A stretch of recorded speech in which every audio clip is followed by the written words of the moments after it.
আসসালামু আলাইকুম। যেখান থেকে আমার ভিডিও দেখছেন সকলকে আন্তরিক অভিনন্দন, শুভেচ্ছা ও ভালোবাসা।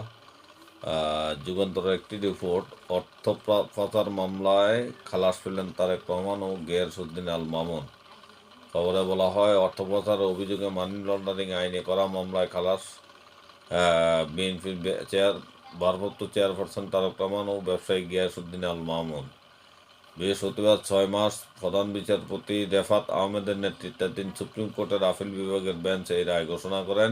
এর আগে গত মঙ্গলবার আপিলের শুনানি শেষে প্রধান বিচারপতি সৈয়দ রেফাত আহমেদের নেতৃত্বাধীন আপিল বিভাগের বেঞ্চ রায়ের জন্য 6 মার্চ ঠিক করে আদেশ দেন।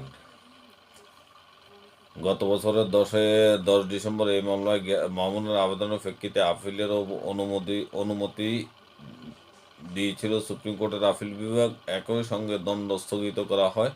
পরে মামুন আপিল করেন। এই ছিল বিএনপির ভারপ্রাপ্ত চেয়ারম্যান তারেক রহমান ও গিয়াসউদ্দিন আল মামুনের অর্থ পাচার মামলায় খালাস পাওয়ার সংবাদ। ভালো থাকবেন। আল্লাহ হাফেজ।